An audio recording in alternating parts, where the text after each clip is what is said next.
Praise lord. హల్లెలూయా. మరి దేవుని నామమునకు స్తోత్రములు. కూడి వచ్చిన మీ అందరికీ వందనములు. మరి ఈ సమయంలో పరిశుద్ధ గ్రంథము వైపుకి తిరుగుదాము. అందరూ బైబిల్ గనుక ఉన్నట్లయితే పరిశుద్ధ గ్రంథంని చూడండి. పరిశుద్ధ గ్రంథంలో హెబ్రీలకు రాసిన పత్రిక 7వ అధ్యాయము 1వ వచనము నుండి చదువుదాం. రాజులను సంహారము చేసి తిరిగి వచ్చుచున్న అబ్రహామును ఎవడు కలుసుకొని అతనిని ఆశీర్వదించెనో, ఎవనికి అబ్రహాము అన్నిటిలో 10వ వంతు ఇచ్చెనో, ఆ షాలేము రాజును మహోన్నతుడగు దేవుని యాజకుడైన మెల్కీషెదకు నిరంతరము యాజకుడుగా ఉన్నాడు. అతని పేరుకు మొదట నీతికి రాజనియు తరువాత సమాధానపు రాజనియు అర్థమిచ్చునట్టి షాలేము రాజని అర్థం. అతడు తండ్రి లేనివాడు, తల్లి లేనివాడు, వంశావళే లేనివాడు, జీవితకాలమునకు ఆది అయినను జీవమునకు అంతమైనను లేనివాడనయ్యుండి దేవుని కుమారుణ్ణి ప్రార్థన చేద్దాం. స్తోత్రములు ప్రభువా, మహిమగల రాజా, మీకే స్తుతులు స్తోత్రాలు చెల్లించుకొనుచున్నాము. అయ్యా, ఇప్పటిదాకా నీ ప్రియ బిడ్డలు పాటల ద్వారా నిన్ను స్తుతించారు. చప్పట్లు కొట్టుచు కంఠ స్వరముల ద్వారా, వాయిద్యాల ద్వారా నిన్నే మహిమపరిచారు. ఈ సమయంలో ప్రాముఖ్యమైన భాగంలోనికి వచ్చాము. మీరే మాతో ముచ్చటించి మాట్లాడండి. అయ్యా, ఈ మెల్కీషెదకు ఎవరు అనే దాని మీద అయ్యా ఇక్కడ వర్తమానము అయ్యా మీరే మాతో ఇవ్వండి ప్రభువా. గత కొద్ది వారాల నుండి దీని మీదే మేము ధ్యానం చేయుచున్నాం. ఈ వారము కూడా మీరు మాకు దీనిలో ఉన్న విషయాలు, లోతైన సంఘటనలు మా ముందుకు తీసుకొని రండి ప్రభువా. మా కన్నులు చూడగలిగే విధముగా, మా మనస్సు గ్రహించగలిగే విధముగా అయ్యా మీరే మాతో మాట్లాడమని అడుగుచున్నాం. ఆత్మీయ వాతావరణం సమకూర్చండి. కనబడని చీకటాత్మలన్నిటినీ ఈ స్థలము నుండి గద్దించండి. ప్రతి వ్యక్తితో మీరు మాట్లాడి మహిమ, ఘనత, ప్రభావాలు మీరే పొందుకోమని నజరేయుడైన యేసుక్రీస్తు నామములో ప్రార్థన చేసి అడిగి వేడుకొనుచున్నాము. ఆమేన్. హల్లెలూయా. మరి మీ దగ్గర వర్తమానం పుస్తకం ఉన్నట్లయితే మరి చూడండి. వర్తమానం పుస్తకం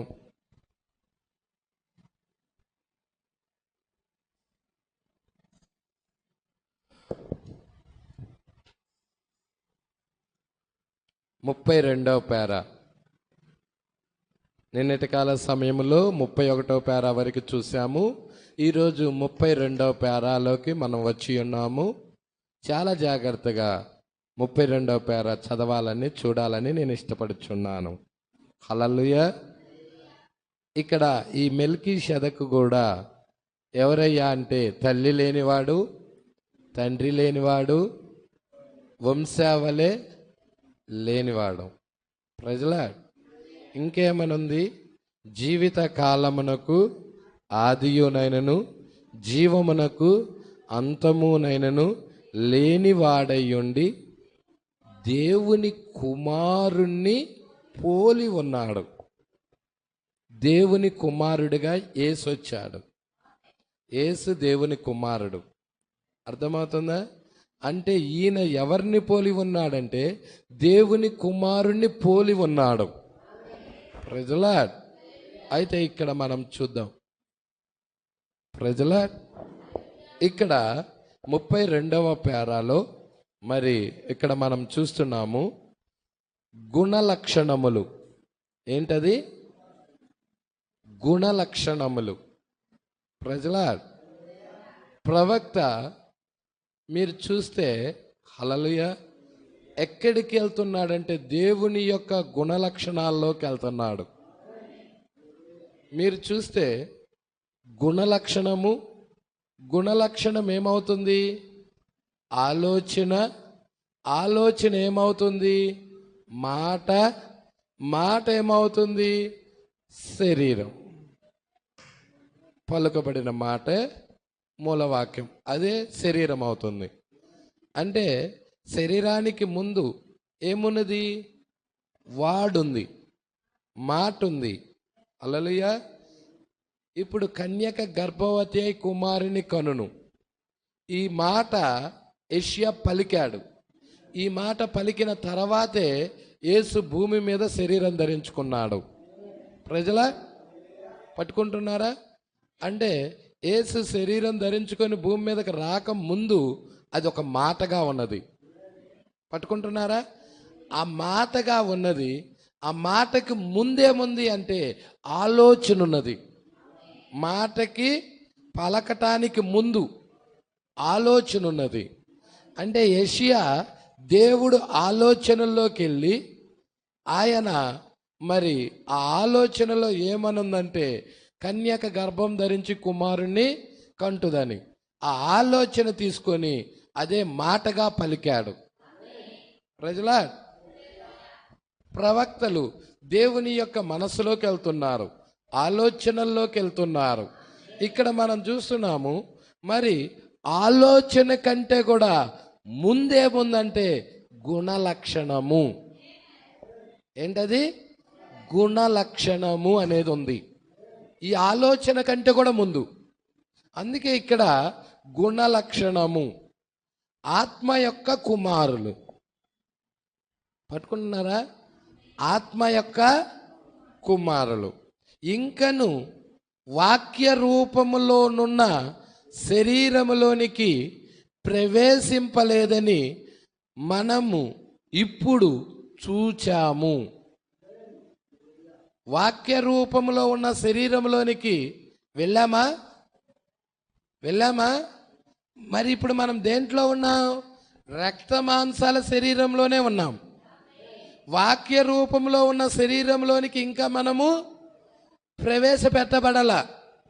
ప్రజల వాక్య రూపంలో ఉన్న శరీరంలోనికి ఎప్పుడు మనం ప్రవేశపెట్టబడతామంటే జన్మ కంప్లీట్ అయితే,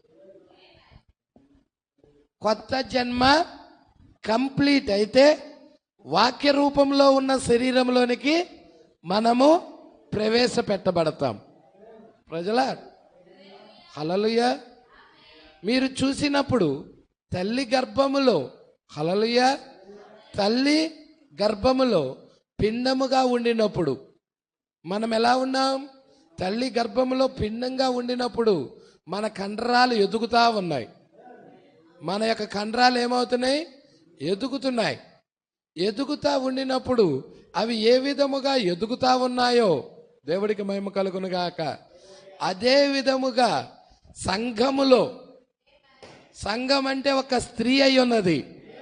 స్త్రీ అంటే సంఘం. సంఘములో ఆత్మ సంబంధమైన కుమారుడు, ఆత్మ సంబంధమైన కుమారులు ఉన్నారు. ఈ దేహము, ఈ కండరాలు ఎలాగ ఎదుగుతున్నాయో ఆత్మ సంబంధమైన కండరాలు కూడా ఆ యొక్క ఫుల్పీట్ దగ్గర నుంచి వాక్యము వస్తున్నప్పుడు, దైవ సేవకుడి దగ్గర నుంచి వర్తమానం వస్తున్నప్పుడు ఆ ఆహారాన్ని భుజించటం ద్వారాగా ఆత్మ సంబంధమైన కండరాలు కూడా ఎదుగుతూ ఉన్నాయి. విశ్వాసం కూడా ఎదుగుతూ ఉన్నది. విశ్వాసం కూడా గ్రోత్ అవుతూ ఉన్నది. తల్లి గర్భంలో ఉన్న శిశువుకి ఆహారం ఎక్కడి నుండి వెళ్తుంది? ఎక్కడి నుండి ఎవరి ద్వారాగా వెళ్తుంది? తల్లి ద్వారాగా. తల్లి తీసుకున్న ఆహారము బిడ్డలోకి వెళ్తుంది. అవునా కాదా? హల్లెలూయా. అంటే ఇక్కడ నువ్వు తీసుకునే ఆహారమే ఆత్మ సంబంధమైన పురుషుడిని, ఆ యొక్క క్రీస్తుని లోనున్న వ్యక్తిని ఎదిగింపజేస్తూ ఉంటుంది. ప్రజలా మీకు చూడండి, ఈ ఉదయకాలపు వర్తమానము గనక మీరు విన్నట్లయితే అక్కడ ప్రవక్త ఏం మాట్లాడుతున్నాడంటే, ఒక తల్లి గర్భం ధరించినప్పుడు, ఒక స్త్రీ గర్భము ధరించినప్పుడు ఆ స్త్రీ నొప్పులు పడే ఆ సమయంలో ఏం జరుగుతూ ఉంటుందయ్యా అంటే, ఆమె గర్భం ధరించినప్పుడు మరి ఆమె యొక్క స్థితి మార్చబడుతుంది అంటున్నాడు. ప్రజలా దీనమైన స్థితిలోకి వస్తుంది. ఎలాంటి స్థితిలోకి వస్తుంది? దీనమైన స్థితిలోకి, మాధుర్యమైన స్థితిలోకి. ఒక గయ్యాళి స్త్రీ అయినా కానీ ఆ బేబీ తన చుట్టూ ఆత్మ సంబంధమైన శరీరం ఆ యొక్క తల్లి చుట్టూ తిరుగుతూ ఉన్నప్పుడు ఏం జరుగుతుందంటే, ఆమె యొక్క మరి మనసంతా కూడా మార్చబడతా ఉంటుంది. ప్రజలా ఒక మాధుర్యమైన స్త్రీగా ఉంటుంది ఆ స్త్రీ, ఒక దీనత్వంలో ఉన్న స్త్రీగా ఉంటుంది ఆ స్త్రీ. అదే విధముగా వాక్యము ద్వారాగా ఒక వ్యక్తి వాక్యము ద్వారాగా మరి తిరుగుతూ ఉన్నప్పుడు, వాక్యం అతని చుట్టూ తిరుగుతూ ఉన్నప్పుడు, ఆత్మ సంబంధమైన శరీరం అతని చుట్టూ తిరుగుతూ ఉన్నప్పుడు ఈ వ్యక్తి కూడా ఎలా మార్చబడతాడయ్యా అంటే, దీనమైన పురుషుడుగా, దీనమైన వ్యక్తిగా ఈ వ్యక్తి కూడా మార్చబడతాడు. మాధుర్యమైన వ్యక్తిగా మార్చబడతాడు. హల్లెలూయా. ఇతడు నోటమ్మటే బూతులు రావు, ఇతడు కోపగించుకోలేడు, ఇతడు కఠినముగా మాట్లాడలేదు. ఎందుకయ్యా అంటే ఇతడు గర్భము ధరించి ఉన్నాడు. ఆ లోనున్న వ్యక్తిని గర్భం ధరించి ఉన్నాడు కాబట్టి అతడు డెలివరీ అయ్యే ముందుగా, ఆ బేబీ బయటికి వచ్చే ముందుగా ఏ విధముగా ఆ స్త్రీ దీనత్వంలో ఉంటుందో, మాధుర్యముగా ఉంటుందో, ఒక క్రైస్తవుడు కూడా అలాగే ఉంటాడు. ప్రజలా ప్రవక్త అంటున్నాడు అక్కడ. 5వ ముద్ర మీరు చదవండి, మీరు 5వ ముద్ర చదవండి. హల్లెలూయా. 400 ఎన్నో పేరా అండి అది? 449. దేవుడికి మహిమ కలుగును గాక. ఆ పేరా మీరు చాలా మోస్ట్ ఇంపార్టెంట్. 5వ ముద్రలో 449వ పేరా. ఆ పేరా చదవండి మీరు, అది చాలా అత్యవసరమైన పేరా. హల్లెలూయా. మరి నేను టేప్ కూడా, మరి అది టేపు రికార్డ్ అవుతానే ఎందుకు ఆగిపోయిందో తెలీదు. ఆ విషయాలు టేబులో రికార్డ్ అవనీయకుండా ఆపేసేసాయి, మధ్యలో ఆగిపోయింది టేబు. హల్లెలూయా. అసలు ఆ టేబును టచ్ కూడా ఎవరు చేయలా, వత్తా ఉండగా సడన్గా ఆగిపోయింది టేబు. అయితే ఆ సంఘటనలు చాలా ప్రాముఖ్యమైన సంఘటనలు, వధువుకు కావలసిన సంఘటనలు. ప్రజలా అందుకే ఆ సంఘటనలు మీరు చదవాలని నేను కోరుకుంటా ఉన్నాను. ప్రజలా ఒక స్త్రీ భౌతిక సంబంధమైన జన్మ, ఆత్మ సంబంధమైన జన్మ.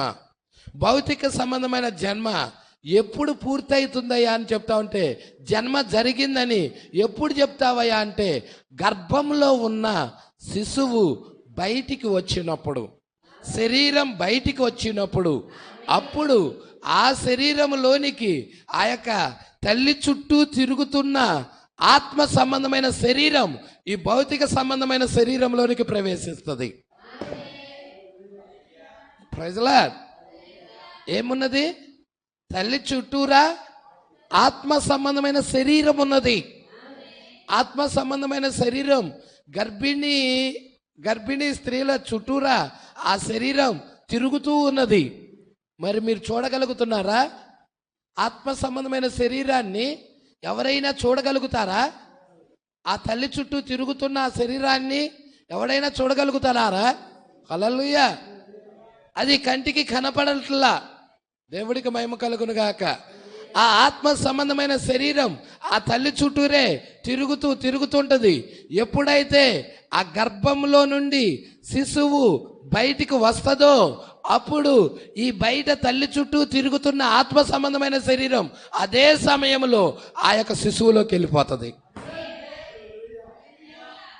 ఇప్పుడు రక్తమాంసాల శరీరం లోపల ఏమున్నది? ఆత్మ సంబంధమైన శరీరం ఉన్నది. ప్రజల ఆత్మ సంబంధమైన శరీరం ఉన్నది. పట్టుకుంటున్నారా? ఇప్పుడు మనకి ఈ ఆత్మ సంబంధమైన శరీరము ఒక్కటే ఉంటే మనం పరలోకం వెళ్ళలేం. మనకేం కావాలంటే థియోఫనీ కావాలి, వాక్యపు శరీరం కావాలి. ఇప్పుడు ఈ ఆత్మ సంబంధమైన శరీరంలోనికి వాక్యపు శరీరము వచ్చి దీనిని స్వాధీనపరుచుకోవాలి. అప్పుడు ఆ వ్యక్తి ఏం జరుగుతుందంటే అతడు మార్పు చెందుతాడు. ప్రజలా ఎప్పుడైతే ఒక వ్యక్తి థియోఫనీ వచ్చి అతన్ని ధరించుకుంటుందో అతడు జన్మ జరిగినదని చెప్తాం. హల్లెలూయా.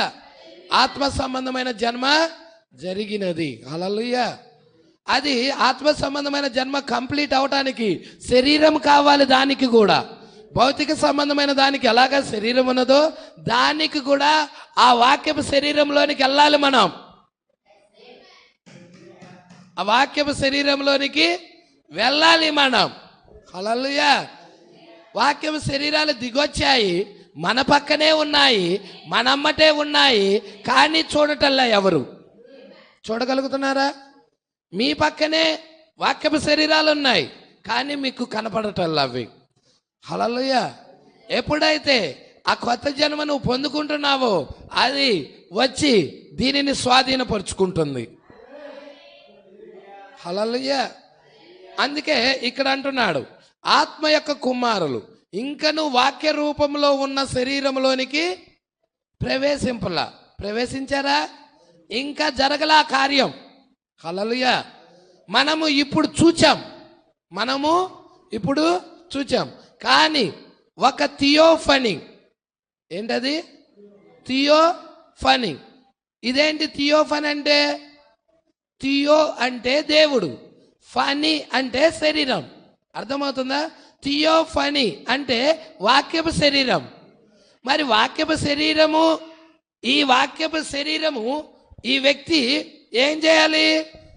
వాక్యపు శరీరాన్ని పొందుకోవాలి ఈ వ్యక్తి. హల్లెలూయా. ఆత్మ శరీరం వేరు, వాక్యపు శరీరం వేరు.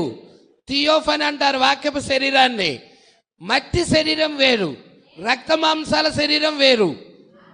పట్టుకుంటున్నారా? హల్లెలూయా. నువ్వు పుట్టేటప్పుడే, ఏది తల్లి గర్భంలో నుండి నువ్వు వచ్చేటప్పుడే, భౌతికమైన జన్మ జరిగేటప్పుడే ఆత్మ సంబంధమైన శరీరం కూడా అక్కడే నీలోకి వెళ్ళిపోతుంది. ఆత్మ సంబంధమైన విధానము కూడా జరుగుతున్నది. హల్లెలూయా. అయితే ఇక్కడ మనం చూస్తున్నాం ఏం జరుగుతుందయ్యా అంటే థియోఫనీ. ఈ శరీరం, ఈ వాక్యపు శరీరం వాక్యానికి లోబడి ఉండి, థియోఫనీ ఎప్పుడు కూడా దేనికి లోబడుతుంది? ఈ శరీరం ఎప్పుడు చూడు భూమి వైపే చూస్తుంది, ఎప్పుడు భూమి వైపే చూస్తుంది. అవునా కాదా? ఏంటి కదా? ఈ శరీరం ఎప్పుడు, ఎందుకు? ఈ శరీరం భూమి నుండి తీయబడింది కాబట్టి భూమి మీద ఆధారపడుతుంది, భూమి వైపుకు చూస్తుంది. అయితే ఇంకొక శరీరం ఉన్నది, ఆ శరీరం భూమి నుండి తీయబడలేదు, ఆ శరీరం వాక్యము నుండి తీయబడినది. అది ఎల్లప్పుడూ ఎటువైపు చూడాలి? వాక్యము వైపే చూడాలి. అది ఈ శరీరము ఎలాగా భూమి నుండి తీయబడింది కాబట్టి భూమి నుండి పండే ప్రతి పండు వైపు, కాయ వైపు, ధాన్యము వైపు, భూమి నుండి వచ్చిన జంతువుల వైపు, పక్షుల వైపు, వీటి వైపు చూస్తా వాటిని భుజిస్తా ఉన్నది. హల్లెలూయా. మరి ఆత్మ సంబంధమైన శరీరం, వాక్యపు శరీరం, ఇది దేని వైపు చూడాలి? వాక్యపు శరీరము వాక్యము వైపు చూడాలి. మట్టి శరీరం మట్టి వైపు చూసినట్టయితే వాక్యపు శరీరం వాక్యం వైపు చూస్తుంది. ప్రజలా ఇక్కడ చాలా జాగ్రత్తగా పట్టుకుందాం. హల్లెలూయా. ఈ భౌతిక సంబంధమైన ఈ దేహము మట్టి అయిపోతుంది చచ్చిపోతే. దీని లోపల ఇంకొక శరీరం ఉన్నది, అది లెగిసి వెళ్ళిపోతుంది. అది దీన్ని విడిచి వెళ్ళిపోతుంది. అది ఆ శరీరం. ప్రజలా అది వాక్యాన్ని ధరించుకున్నట్టయితే, ఆ శరీరము వాక్యాన్ని ధరించుకున్నట్టయితే ఇక దానికి మరణం ఉండదు. Praise the lord. వాక్యమే నిత్య జీవం. వాక్యమే నిత్య జీవం. హల్లెలూయా. వాక్యమే నిత్య జీవం. ఇప్పుడు నిత్య జీవాన్ని ఒక మానవుడు ధరించుకోవాలి. Praise the lord. ఇక్కడ చూడండి, కానీ ఒక థియోఫనీ, ఈ శరీరము వాక్యమునకు లోబడి ఉండి శరీరము యొక్క మార్పు కొరకు, శరీరము యొక్క మార్పు కొరకు, సంచ కొరువు కొరకు ఎదురు చూచుచున్నది. శరీరము యొక్క మార్పు కొరకు ఎదురు చూస్తా ఉన్నది. ఏంటది ఎదురు చూస్తుంది? థియోఫనీ. శరీరం మారాలి. శరీరము యొక్క మార్పు కొరకు. Praise the lord. ఈ శరీరం వాక్యానికి లోబడి ఉండి, ఈ శరీరము వాక్యానికి, ఈ శరీరాన్ని నువ్వు వాక్యానికి లోపరచాలంటే, హల్లెలూయా, నీ లోపల ఏముంటే వాక్యానికి లోపరుస్తావు? వాక్యం అనేది ఉంటే ఈ శరీరాన్ని కూడా నువ్వు వాక్యానికి లోపరుస్తావు. వాక్యము నీ లోపల లేకుండా ఈ శరీరాన్ని వాక్యానికి నువ్వు లోపరచలేవు. ప్రజలా, లోన ఏముండాలి? వాక్యం ఉండాలి. ఎప్పుడైతే లోన వాక్యం అనేది ఉంటుందో అప్పుడు ఈ శరీరాన్ని కూడా లోనున్న వాక్యానికి లోపరుస్తావు. మీకు తెలుసా లోన వాక్యం ఉన్నదని? లోన వాక్యం ఉన్నదని తెలుసా? హెబ్రీలకు రాసిన పత్రికలో చెప్పాడా? చూడండి, మీరే చూడండి. హెబ్రీలకు రాసిన పత్రిక 10వ అధ్యాయం 15వ వచనం. ఈ విషయమై పరిశుద్ధాత్మ కూడా మనకు సాక్ష్యం ఇచ్చుచున్నాడు. ఎవరు సాక్ష్యం ఇస్తుంది? మానవుడా? పరిశుద్ధాత్మ దేవుడు. ఎవరు పరిశుద్ధాత్మ? ప్రభు అయిన యేసుక్రీస్తే. మరి ఆయన సాక్ష్యం సత్యమేనా? సత్యమే అయి ఉన్నది. పరిశుద్ధాత్మ కూడా మనకు సాక్ష్యము ఇచ్చుచున్నాడు. ఏలయనగా ఆ దినాలైన తర్వాత నేను వారితో చెయ్యబోవు నిబంధన ఇదే, నా ధర్మ విధులు, నా వాక్యము, నా ధర్మ విధులు వారి హృదయమందుంచి వారి మనస్సు మీద వాటిని వ్రాయుదును. ఇప్పుడు వాక్యము ఎక్కడ రాయబడుతుంది? హృదయములో, మనసు మీద రాయబడుతుంది. లోనున్న వాక్యము. నీ లోపల వాక్యం ఉన్నట్టయితే బయటున్న వాక్యము, ఆ వాక్యము ఈ వాక్యం కలుసుకున్నప్పుడు కరుడును కరుడని పిలుస్తుంది, అలని అలని పిలుస్తుంది. అది సత్యము బ్రదర్ అని, ఆమేనని నువ్వు స్పందిస్తావు. లోను ఒక మేఘం ఉన్నది, బయట ఒక మేఘం ఉన్నది. ఒక మేఘము వచ్చినది, లోనున్న మేఘం వచ్చినది. వాక్యము ఆ మేఘము ఈ మేఘము రాసుకున్నప్పుడు అక్కడ మెరుపు కలుగుతుంది, అక్కడ ఉరుములు వస్తున్నాయి, అక్కడ ధ్వనులు వస్తున్నాయి, అక్కడ వెలుగు వస్తా ఉన్నది. Praise the lord. అవునా? ప్రకృతిలో చూస్తున్నామా? ఒక మేఘము ఇంకొక మేఘము ఒకదానికొకటి రాసుకున్నప్పుడు అక్కడ మెరుపులు వస్తున్నాయా? ఉరుములు వస్తున్నాయా? ధ్వనులు వస్తున్నాయా? మరి నీ లోపల వాక్యం ఉన్నది, బయట ఉన్న వాక్యము, నీ లోపల ఉన్న వాక్యము కలుసుకున్నప్పుడు వెలుగు రావాలి. అక్కడ వెలుగు రావాలా? ఉరుములు రావాలి అక్కడ. అందుకే వధువును ఉరుములు ఎత్తబాటు విశ్వాసం ఇస్తాయని ప్రవక్త మాట్లాడాడు. హల్లెలూయా. నీ లోపలే పుట్టేటప్పుడే వాక్యాన్ని పెట్టి పంపించేశాడు. హల్లెలూయా. హల్లెలూయా చెప్తారా? ఎప్పుడైతే బయట ఉన్న వెలుగైన దేవుడు, వాక్యమైన దేవుడు, ఆ బయట ఉన్న వాక్యము నీ దగ్గరికి వస్తుందో, ఆ గడియ వాక్యం వస్తుందో, ఆ కాలపు వర్తమానం వస్తుందో, నీ లోపలున్న వాక్యము అది ఇది కలుసుకున్నప్పుడు నువ్వు ఆనందిస్తావు, సంతోషిస్తావు. అక్కడ వర్షం వస్తుంది. Praise lord. ఉరుములు, మెరుపులు, వర్షం. అవునా? హల్లెలూయా. ఇక్కడ కూడా అంతే. ఆత్మ సంబంధంగా ఇక్కడ కూడా ఆత్మ సంబంధమైన వర్షం వస్తుంది. Praise lord. కడవరి వర్షం, తొలకరి వర్షం. హల్లెలూయా. అభిషేకం. ఎంతమందికి అర్థమవుతుంది? అందుకంటున్నాడు శరీరము వాక్యానికి లోబడి. ఈ భౌతిక సంబంధమైన ఈ శరీరం పాపములో పుట్టింది. అవునా?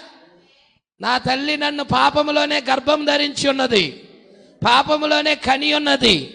అయితే ఈ శరీరము పాపపు క్రియల నుండి వేరుగా జీవించాలంటే, శరీరేచ్ఛల నుండి వేరుగా జీవించాలంటే, మానసేచ్ఛల నుండి వేరుగా జీవించాలంటే, లోకపు కోరికల నుండి శరీరం వేరుగా జీవించాలంటే ఏదో లోపల ఒకటి ఉండాలి.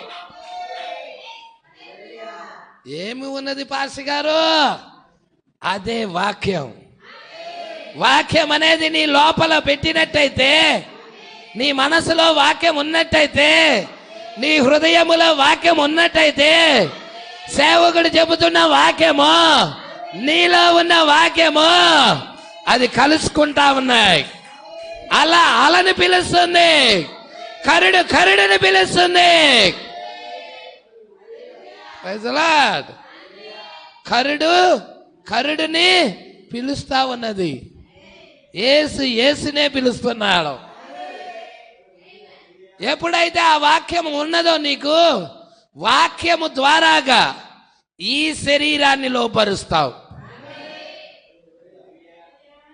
అలలు వస్తున్నప్పుడు పడవని ఎలా స్వాధీనపరుస్తావో, ఆ చిన్న చుక్కాని ద్వారాగా ఆ పడవని ఎలా స్వాధీనపరుస్తావో, ఈ లోకంలో అనేక శోధనలు వచ్చినా, అనేక ఒడిదుడుకులు వచ్చినా, అనేక ఒత్తిడులు వచ్చినా, ఈ శరీరాన్ని అపవిత్ర పరుచుకోకుండా నువ్వు స్వాధీనపరుచుకుంటావు.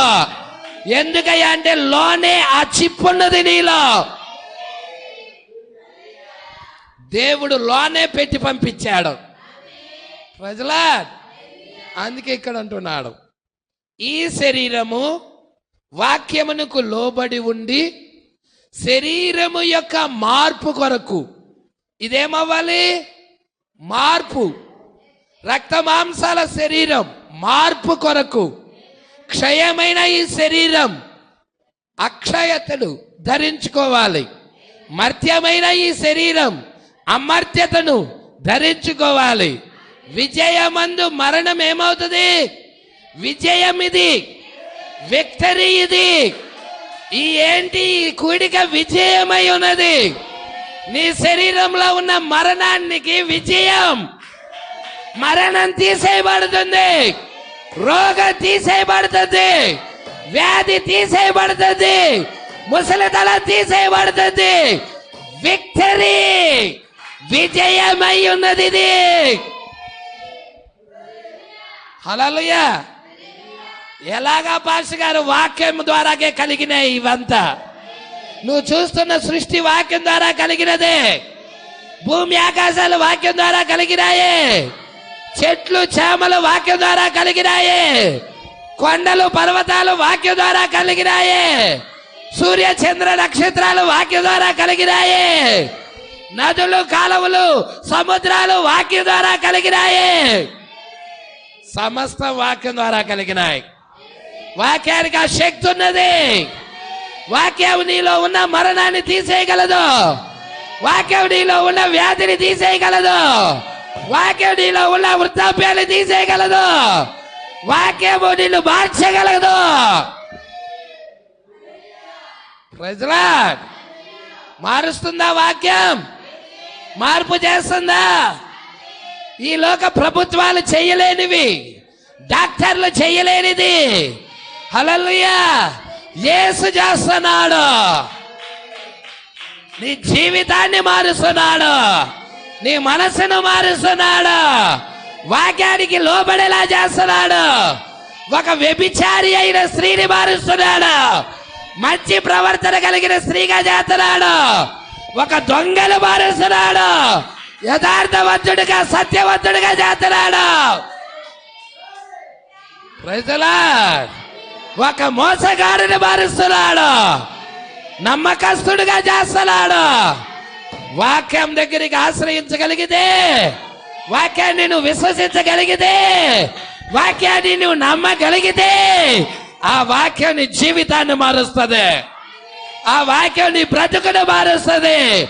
ఆ వాక్యం నిన్ను ఎత్తబాటికి తీసుకెళ్తుంది. నీలో ఉన్న రోగాన్ని తీసేస్తుంది. నీలో ఉన్న పాపాన్ని తీసేస్తుంది. నీలో ఉన్న అవిశ్వాసాన్ని తీసేస్తుంది. వాక్యానికి వ్యతిరేకంగా ప్రతి దానిని తీసేస్తుంది. నీ శరీరం వాక్యానికి లోబడేలా చేస్తుంది. తాగుడు నుండి దూరపరుస్తుంది. వ్యభిచారము నుండి దూరపరుస్తుంది. అబద్ధాల నుండి దూరపరుస్తుంది. మోసాల నుండి దూరపరుస్తుంది. అన్యాయాల నుండి దూరపరుస్తుంది. వాక్యం వైపుకు బెండయ్యేలా చేస్తుంది. విధేయుడయ్యేలా చేస్తుంది. Praise lord. మరి ఎంతమంది వాక్యానికి విధేయుడయ్యేలాగా అవ్వాలని, మీ జీవితాలు ఆయనకి ఇవ్వాలని ఇష్టపడుతున్నారు? వాక్యానికి అర్పించు. ఒక భర్తకి భార్య ఏ విధముగా తను తాను అప్పగించుకుంటుందో, ఒక విశ్వాసి వాక్యానికి అప్పగించుకున్నప్పుడు, ఒక విశ్వాసి వాక్యానికి అర్పించుకున్నప్పుడు, దేవుడు ఆ విశ్వాసిలోకి వచ్చి అతని లోపల ఉన్న లోకాన్ని అన్ని తీసేస్తాడు. Praise lord. లోకమంతటిని తీసేస్తాడు. పాపమంతటిని తీసేస్తాడు. నీకు చెడ్డ ఆలోచనలు వస్తాయి, దాన్ని తీసేస్తాడు. ఒక స్త్రీని చూపితే చూడంగానే మోహపు చూపగలుగుతుంది, దాన్ని తీసేస్తాడు. ఆ స్త్రీని నువ్వు ఇక సిస్టర్గా చూడగలుగుతావు. నీకు ఆ చూపులు వెళ్ళిపోతాయి. ఆ దురాలోచనలు వెళ్ళిపోతాయి. దుష్ట ఆలోచనలు వెళ్ళిపోతాయి. చెడ్డ ఆలోచనలు వెళ్ళిపోతాయి. మంచి ఆలోచనలు వస్తాయి. నీలో మంచి ఆలోచనలు కలగజేస్తుంది వాక్యం. Praise lord. ఈ వాక్యమే నీలో మంచి ఆలోచనలు కలగజేసేది. అందుకే అంటున్నాడు, శరీరమును, ఈ శరీరాన్ని వాక్యానికి లోబడి ఉండి. దేనికి లోపరచాలి? ఇక్కడ నువ్వు లోపరచాలి. ఇక్కడికి వచ్చి వాక్యానికి లోపరచకపోతే ఉపయోగం ఉండదు. హల్లెలూయా. ఒక పాపిగా వచ్చి పాపిగానే వెళతావు. నీలో మార్పు రాదు. నీలో మార్పు రావాలంటే వాక్యానికి నిన్ను నీవు అర్పించుకోవాలి, సమర్పించుకోవాలి. సేవకుడు చెబుతున్న వర్తమానానికి అర్పించుకోవాలి. ఆ వాక్యం నీ జీవితంలో మార్పు చేస్తుంది. Praise lord. అందుకే అంటున్నాడు, ఈ శరీరం వాక్యానికి లోబడి ఉండి శరీరం యొక్క మార్పు కొరకు సంచ కరువు కొరకు ఎదురు చూచుచున్నది. హల్లెలూయా. ఎదురు చూస్తుందా? కుమారునిగా ఇప్పుడు నీకు ఆయనకు మధ్యనున్న భేదం చూడండి. నీకు ఆయనకి, దేవునికి నీకు మధ్య ఉన్న భేదం చూడండి. Praise the lord. ఆదియందు ఆయన వాక్యముగా ఉండెను. అవునా? ఒక ఎన్మార్పి శరీరం, వాక్యపు శరీరం, ఎన్మార్ఫీ శరీరం. ఆయన వచ్చి మెల్కీషెదకు అను వ్యక్తి యందు జీవించాడు. ఆ వాక్యమైన దేవుడే మెల్కీషెదకు అను వ్యక్తి యందు జీవించాడు. Praise the lord. అవునా? ఇవి నా మాటలు కావు, ప్రవక్త చెప్పిన వర్తమానం, ఈ కాలపు వర్తమానికుడు చెప్పిన వర్తమానం. నేను నమ్ముతున్నాను, నేను నా ప్రవక్త మీద ఆధారపడ్డాను. ఆయనే నా సంపూర్ణత అయి ఉన్నది. నా ప్రవక్త ఏది చెప్పాడో దాని మీదే నేను నిలబడాలి. అప్పుడే నేను ఎత్తబాటుకి వెళ్ళగలుగుతాను. Praise the lord. సంఘము దేని మీద ఆధారపడాలంటే సంఘము కాపరి చెప్పిన వర్తమానం మీద విశ్వసించాలి. కాపరి దేని మీద ఆధారపడాలంటే ప్రవక్త చెప్పిన వర్తమానం మీద సంపూర్ణత పెట్టుకోవాలి. ప్రవక్త దేని మీద ఆధారపడాలంటే దేవుడి మీద ఆధారపడాలి. Praise the lord. ప్రవక్తకి శిరస్సు దేవుడు, కాపరికి శిరస్సు ప్రవక్త, సంఘానికి శిరస్సు కాపరి. ఇప్పుడు సంఘము కాపరి చెప్పే దాని మీద సంపూర్ణత పెట్టాలి. Praise the lord. కాపరి ప్రవక్త చెప్పిన దాని మీద సంపూర్ణత పెట్టాలి. ప్రవక్త దేవుని మీద సంపూర్ణత పెట్టాలి. కొంతమంది మధ్యలో వస్తారు, అయ్యా నాకు ప్రవక్తతో పని లేదు, కాపరితో పని లేదు, నేను డైరెక్ట్గా దేవుడితో లింక్ కలుపుకుంటానని. అంటే నా సంపూర్ణత దేవుడే కానీ వీళ్ళెవరు కాదయ్యా అంటారు. వాళ్ళు మధ్యలోనే ఆగిపోయేవాళ్ళు, కనీసం చారను కూడా జారరు. తెగిన గాలిపటం తెగింది, అది కొట్టుకొని వెళ్తా ఉంటుంది. దారి తప్పి తిరుగు చుక్కలు, దారి తప్పి దాని కక్షలో లేవు, తిరుగుతా ఉన్నాయి ఎటు పడితే అటు. యోధా రాశాడు వాటి గురించి. హల్లెలూయా. ఒక వ్యక్తి గాలిపటాన్ని పట్టుకున్నాడు అనుకో, అతడి చేతిలో ఆ గాలిపటం యొక్క దారం ఉంటుంది. హల్లెలూయా. అది కనబడదు, యాడో చాలా పైన ఎత్తులో ఎగురుతా ఉంటది. అయితే ఈ వ్యక్తికే తెలుసు, ఎందుకయ్యా అంటే ఇతని చేతిలో మాత్రమే నడిపించేది ఉన్నది, అది లాగుతా ఉన్నది ఆ పైన గాలిపటం. ఆ గాలిపటము ఉన్నది, అది నేను కలిగి ఉన్నాను అని చెప్పగలుగుతాడు. అయితే అది ఆడన్నా కట్ అయిందనుకో, హీడు లాగినా లేదు. ఆ తాడు కట్ అయితే లేదు అక్కడ అవకాశం. ఏదైనా ఈయన చేయిని లాగేది ఉండిద్దా? ఏది లేదు, ఈడుపు అక్కడ. హల్లెలూయా. అదే విధానంలో నువ్వు వాక్య క్రమంలో ఉన్నప్పుడు మాత్రమే నిన్ను దేవుడు సంధిస్తా ఉంటాడు. నీకు సంధింపులు జరుగుతాయి, దేవుడికి నీకు మధ్య సంబంధాలు కలుగుతా ఉంటాయి. ఎప్పుడైతే వాక్య క్రమం నుండి నువ్వు తొలగిపోతున్నావో సంధింపులు తగ్గిపోతాయి. దేవుడికి దూరం అవుతావు, వాక్యానికి దూరం అవుతావు, చివరికి తెగిన గాలిపటం అవుతావు, దారి తప్పుచి తిరిగే చుక్కలవు అవుతావు. హల్లెలూయా. కక్షలో ఉండాలి మనం, వాక్య క్రమంలో ఉండాలి మనం, దేవుడు చెప్పిన చట్టాన్ని గౌరవించాలి మనం, వాక్యానికి లోబడాలి మనం, వాక్యానికి విధేయులు అవ్వాలి మనం, వాక్యానికి మన జీవితాలు అర్పించాలి. Praise the lord. అందుకే ఇక్కడ అంటున్నాడు చూడు,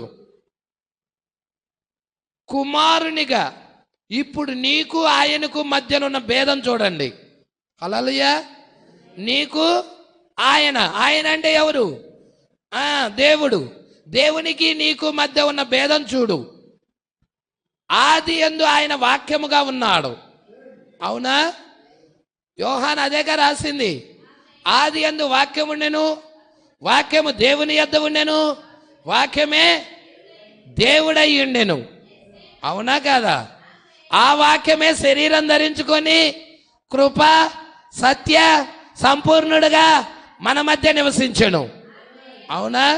ఇప్పుడు నీకు ఆయనకి మధ్య భేదము ఏంటో ఇక్కడ ప్రవక్త మాట్లాడుతున్నాడు. దీన్ని చాలా జాగ్రత్తగా పట్టుకుందామా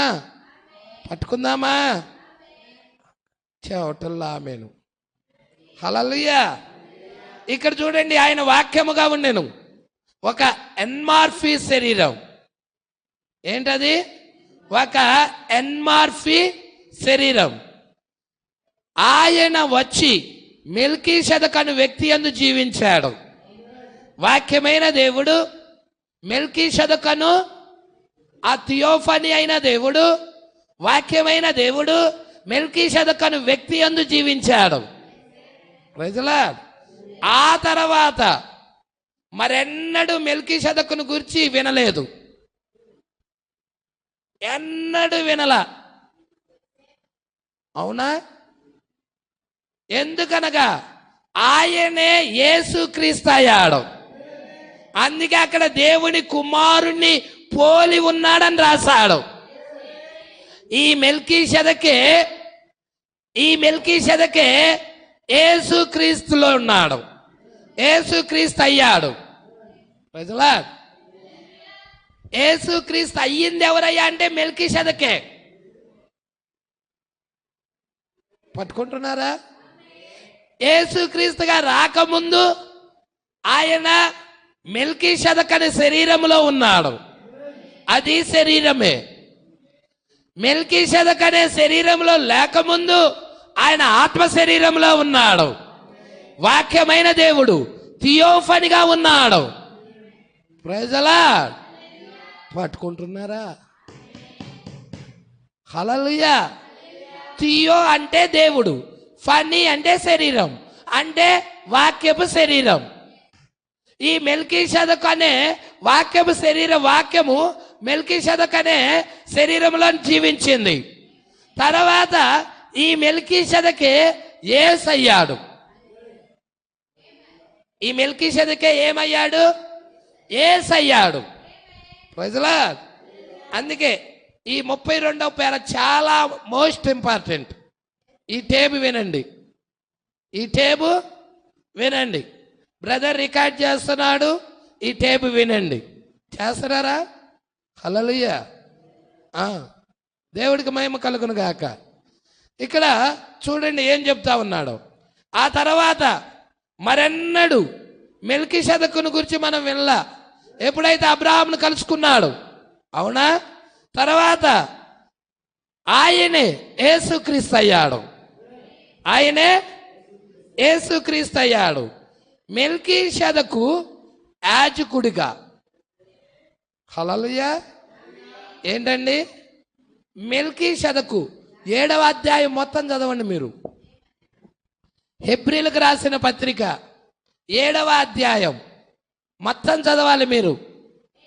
యాజకుడు ఏదో మనం 3 వచనాలు 4 వచనాలే చదువుతున్నాం. మొత్తం చదవండి. మెల్కీషెదకు యొక్క యాజక క్రమం గురించి మొత్తం రాయబడింది అక్కడ. యాజకత్వం గురించి మొత్తం రాయబడింది అక్కడ. మీరు మొత్తం చదవండి. ఈ రాత్రి మీరు చదివే పడక మీదకి వెళ్ళండి. వాయిదా పెట్టవాకండి దేవుడి వాక్యానికి. రేపు చదువుకుందాంలే, అలసిపోయాను. నో. అవసరమైతే శరీరం కష్టపడటం ఆపి దేవుడికి ప్రిఫరెన్స్ ఇవ్వండి. అలసిపోవటం ఆపి దేవుడికి ప్రిఫరెన్స్ ఇవ్వండి. వాక్యానికి మొదటి ప్రిఫరెన్స్ ఇవ్వండి. మొదటి స్థానంలో వాక్యాన్ని పెట్టండి. మీ జీవితంలో వాక్యానికి చోటు ఇవ్వండి. మీ హృదయంలో వాక్యానికి చోటు ఇవ్వండి. చాకిరికి చోటిచ్చి శరీరం బాగా అలసిపోయి, అమ్మా ఒళ్ళంతా నొప్పులుగా ఉన్నాయి, కాళ్ళన్నీ లాక్కుపోతున్నాయి అని వేడి నీళ్లు పోసుకొని ఒక ముద్ద తిని పడకెక్కద్దు, మంచం ఎక్కద్దు. హల్లెలూయా. ఈ రాత్రికాల సమయంలో అధ్యాయం చదవండి. హెబ్రీలకు రాసిన పత్రిక. అయ్యా నాకు చదువు రాదుగా అంటే ప్రతి వాళ్ళు హ్యాండ్ రైటింగ్ ఫోన్ వాడుతున్నాడు. చదువు వచ్చినవాడు వాడుతున్నాడు, చదువు రానివాడు కూడా వాడుతున్నాడు. Bible ఎక్కించుకోండి app. దానిలో హెబ్రీలకు రాసిన పత్రిక వైపుకి వెళ్ళండి. దానిలో 7వ అధ్యాయం నొక్కండి, దాన్ని ఆన్ చేయండి. అదే పలికి వినిపించిద్ది. ప్రజల ఒక 10 నిమిషాల్లో మొత్తం చదివిద్ది. దేవుడికి మహిమ కలుగును గాక. జాగ్రత్తగా అర్థం చేసుకోండి. మరలా ఒకవేళ అర్థం కాకపోతే మరలా బ్యాక్ వెళ్ళండి, మరలా ఆన్ చేయండి, మరలా వినండి. మరలా అర్థం కాకపోతే మరలా బ్యాక్ వెళ్ళండి, మరలా ఆన్ చేయండి, మరలా వినండి. అలా చెయ్యండి. మీరు ఆత్మీయంగా ఎదుగుతారు. వర్తమానమైన అంతే. నిన్న ఒక సహోదరి చెప్తా ఉన్నది, నాకు చాలా ఆనందం వేసింది. పాస్టర్ గారు, నిన్న వచ్చిన వర్తమానం నేను పదే పదే వింటా ఉన్నాను పాస్టర్ గారు అని. నాకు చాలా ఆనందముగా ఉన్నది, చాలా సంతోషముగా ఉన్నది. దానిలో చాలా విషయాలు వచ్చినాయి అని చెప్తా ఉన్నది. Praise lord. మీరు వింటా ఉనండి. విశ్వాసంలో ఎదుగుతూ ఉంటారు, విశ్వాసంలో గ్రోత్ అవుతా ఉంటారు, ఆత్మీయంగా ఎదుగుతూ ఉంటారు. పిచ్చి వాడి అన్ని చూడవాకండి, పిచ్చి వాళ్ళందరూ వినవాకండి. ప్రవక్త ఏనండి, కాపరి ఏనండి, మరి ఆత్మీయంగా ఉన్న ఎంటే మెసేజ్ సేవకులు ఏనండి. ప్రజలా దేవుడికి మహిమ కలుగును గాక. ఈ ఇనంగా నీకు ఖాళీ ఉంటే ముందు నువ్వు ప్రవక్త వినకుండా, కాపరి వినకుండా నువ్వు బయటికి వెళ్ళవాక. అది క్రమం కాదు. ప్రజలా నీ కొరకు నియమించబడిన కాపరి వినండి, ప్రవక్త టేప్స్ వినండి. ఇంకా నువ్వు ఎక్కువగా వినాలి అనుకుంటే ఆత్మీయంగా ఉన్న సేవకులు కూడా వినండి. ఇవి విన్న తర్వాత అప్పుడు ఎలా గ్రోత్ అవుతావో చూడు, విశ్వాసంలో ఎలా ఎదుగుతావో చూడు, ఆత్మీయంగా ఎలాగా ఎదుగుతావో చూడు. ప్రజలా సమయం మొత్తం పని కొరకు హెచ్చించవాకండి, లోకం వైపుకి హెచ్చించవాకండి. లోకము దాని నటన గతిస్తుంది. వాడి దగ్గర కోట్లు ఉండును గాక, బిల్డింగ్లు ఉండును గాక, స్విస్ బ్యాంకులో డబ్బులు మూటలు కట్టుకొని ఉండును గాక, మొత్తం అగ్ని ద్వారా తగలబడబోతుంది. హల్లెలూయా. దానివల్ల ఏ ప్రయోజనం లేదు. నీ జీవితం ఆరాట పడద్దు డబ్బు కొరకు. హల్లెలూయా. ఉన్నది ఈ పూట కావలసినంత ఉంటే చాలు, మిగతా సమయాన్ని వాక్యంలో గడపండి. ఎందుకంటే మన ఎత్తబడే టైం దగ్గరలో ఉన్నది, మన శరీర మార్పు దగ్గరలో ఉన్నది. అయి కట్టుకుందాం, ఈ కట్టుకుందామని పార్కులాడద్దు, వాటి మీద దృష్టి పెట్టద్దు. దయచేసి నేను చెబుతా ఉన్నాను, ఆత్మీయంగా వాక్యం మీద కట్టబడతా ఉండండి. లోక సంబంధమైన కట్టుబడులన్నీ వదిలిపడేయండి, వాటి మీద ధ్యాస పెట్టద్దు. ఆత్మ సంబంధంగా కట్టుకోండి. గ్రోత్ అవుతా ఉంటారు, విశ్వాసములో ఎదుగుతూ ఉంటారు. అది నిన్ను ఎత్తబాటుకు తీసుకెళ్తుంది, అది నీ శరీరాన్ని మారుస్తుంది. ఇక్కడ నువ్వు ఎన్ని డబ్బులు కట్టుకున్నా నీ శరీరాన్ని మార్చవై. నిజం నేను చెప్పేది. నీ కూతురు పేరు బ్యాంక్ బ్యాలెన్స్ వేసుకోవచ్చు, నీ కొడుకు పేరు మీద బ్యాంకులో డీడీలు కట్టుకోవచ్చు. ఏది నీ శరీరాన్ని మార్చదు. నిజమండి. నీ శరీరాన్ని మార్చేది ఒకే ఒకటి, దేవుడు వాక్యం. వాక్యంతో నీ జీవితాన్ని కట్టు. నీ కుమారుడిని వాక్యంలో పెంచు, నీ కుమార్తెను వాక్యంలో పెంచు. అప్పుడు వారు ఆత్మీయంగా ఎదుగుతారు, నీతో పాటు వారు కూడా దేవుడి రాజ్యం వస్తారు. ప్రజలా మెలకువ కలిగి ప్రయత్నించండి. మెలకువ లేకుండా మీరు నడవద్దు. మెలకువ కలిగి ఈ పని చేయటం వల్ల ఉపయోగమేనా, దేవునికి ప్రయోజనమేనా అని ఆలోచించి చెయ్యండి. ప్రజలా అందుకే ఇక్కడ అంటా ఉన్నాడు చూడండి, ఎందుకనగా ఆయనే యేసుక్రీస్తు అయ్యాడు. ఈ మెల్కీషెదకే యేసుక్రీస్తు అయ్యాడు. మెల్కీషెదకు యాజకుడిగా, హల్లెలూయా, యాజకుడిగా ఉండెను. మెల్కీషెదకు ఎవరు? నిరంతరము యాజకుడు. మనం అక్కడ చదివాం కదా హెబ్రీలకు రాసిన పత్రికలో, ఆయన నిరంతరము యాజకుడై ఉన్నాడు. మెల్కీషెదకు యాజకుడిగా ఉండెను, కానీ ఆయనే యేసుక్రీస్తు అయ్యను. యేసుక్రీస్తు ఎవరంటే ప్రధాన యాజకుడు. హల్లెలూయా. మన పాపముల నిమిత్తం, మన దోషముల నిమిత్తం రక్తాన్ని తీసుకొని బలి అర్పణగా అర్పించబడిన ఆయనే. ఆయన ప్రధాన యాజకుడు అయి ఉన్నాడు. Praise the Lord. మీరు అది దాటిపోయి ఉన్నారు. ఈ క్రమమును మనము ఈ క్రమంలో రాలా. యేసు వచ్చినట్టుగా వచ్చామా? మనం దాటాం, బైపాస్ అయ్యాం. ఆత్మగా ఉన్న దేవుడు, ఆత్మ శరీరం. హల్లెలూయా. ఏమవుతుంది? ఆది యందు వాక్యముండెను, వాక్యము దేవుని యొద్దుండెను, వాక్యమే దేవుడై ఉండెను. ఈ వాక్యపు శరీరం థియోఫనీ ఏమైనది? మెల్కీషెదెకు అయ్యాడు. మెల్కీషెదెకు అనే వ్యక్తిలోకి వచ్చాడు. అర్థమవుతుందా? ఈ మెల్కీషెదెకే యేసు అయ్యాడు. ఈ మెల్కీషెదెకే యేసు అయ్యాడు. అవునా? దేవుడికి మహిమ కలుగును గాక. మనం వచ్చిన క్రమం ఎలాగున్నది? మనం అలా రాలా. యేసు ఎలా వచ్చాడంటే యేసు పాపము లేకుండా వచ్చాడు. మనం ఎలా వచ్చామంటే పాపముతో వచ్చాం.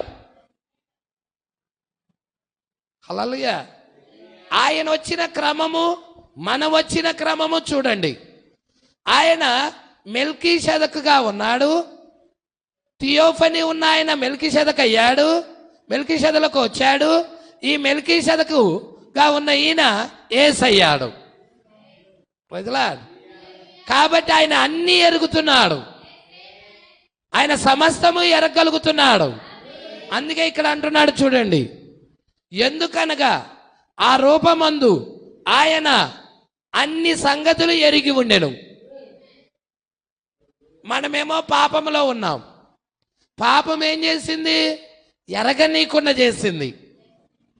ఆత్మ సంబంధమైన సంగతులను గ్రహింపలేకుండా, ఎరగనీయకుండా పాపం అడ్డుపడినది.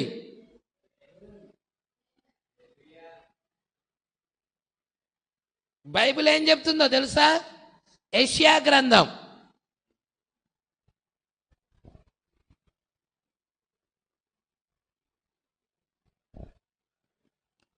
54వ అధ్యాయం అనుకుంటా, చూడండి.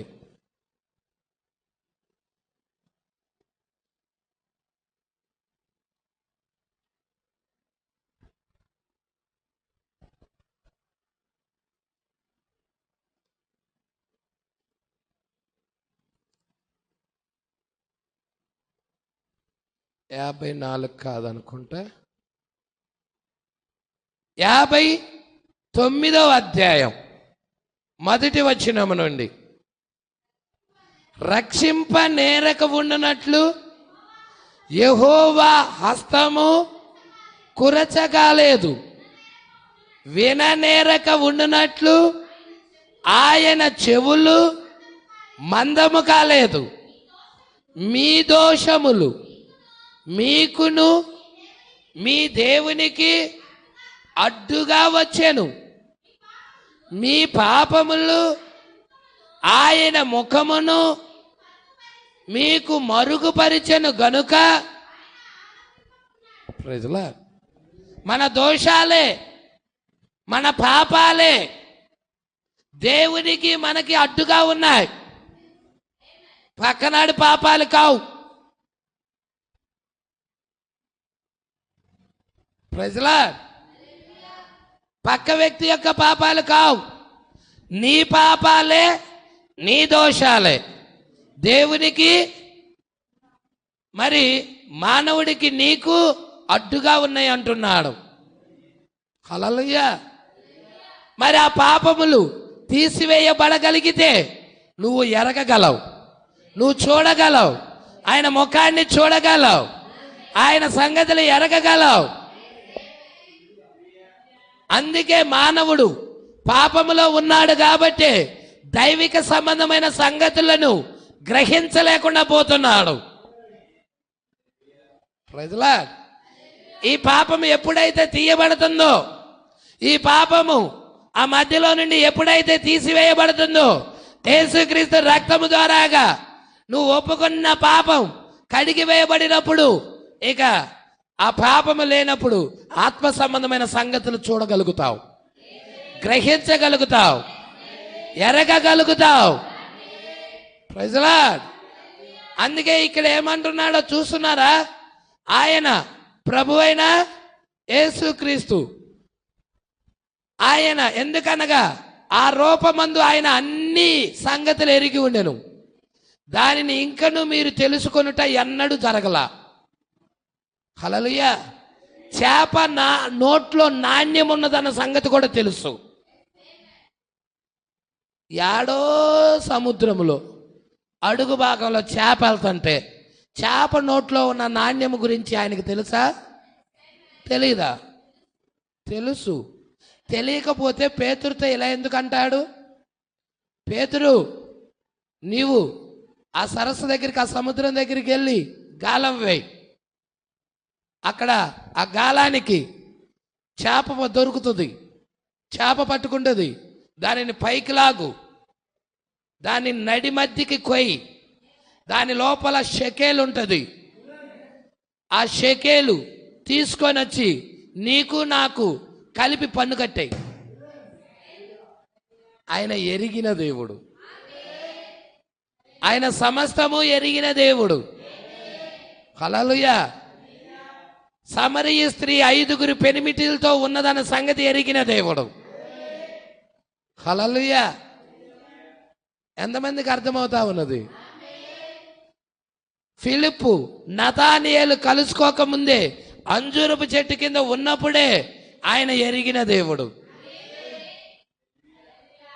ఆయన పేతురు వాళ్ళ తండ్రిని కూడా ఎరిగిన దేవుడు, సమస్తము ఎరిగిన దేవుడు. హల్లెలూయా. ఆయన అంటున్నాడు, నాలో పాపం ఉందని ఎవరు నిరూపించగలడు? ఆయనలో లేనే లేదు, అందుకే ఆయన ఎరగగలుగుతున్నాడు. నువ్వు కూడా పాపానికి వ్యతిరేకంగా జీవించు, దైవ కృపకు పాత్రుడు అవ్వు, యేసుక్రీస్తు రక్తం ద్వారా కడగబడి మంచి జీవితాన్ని జీవించు, నీవు ఎరగగలుగుతావు. మన ప్రవక్త ఎరగగలిగాడు, నువ్వు కూడా ఆ స్థితిలోకి వెళ్ళగలుగుతావు. అందుకే ఇక్కడ అంటున్నాడు, మీరు ఆదాము వలె నా వలె వచ్చారంటున్నాడు. ప్రవక్త వలె, ఆదాము వలె. హల్లెలూయా. మీరు ఆ గుణ లక్షణాల నుండి శోధనకు గురి కాబడు శరీరాన్ని ధరించారు. ఈ శరీరంలోకి ఎందుకు వచ్చావు? శోధించబడటానికి. శోధనకి గురయ్యే శరీరం అదే రక్తమాంసాల శరీరం. Praise the lord. అవునా? ఎక్కువ డబ్బు చూపించినా ఆశే. హల్లెలూయా. అక్కడ శోధించబడతాం. స్త్రీలు రోడ్డు మీద వెళ్తున్నా యవనస్తులు శోధించబడతారు, పురుషులు రోడ్డు మీద వెళ్తున్నా యవన స్త్రీలు శోధించబడతారు. Praise the lord. హల్లెలూయా. అర్థమవుతుందా? మరి అనేక విషయాల్లో శోధించబడతా ఉంటారు. ఈ శరీరం శోధించబడటానికి వచ్చి ఉన్నది. Praise the lord. యేసు అలా రాల. యేసు వచ్చిన విధానం వేరు, మనం వచ్చిన విధానం వేరు.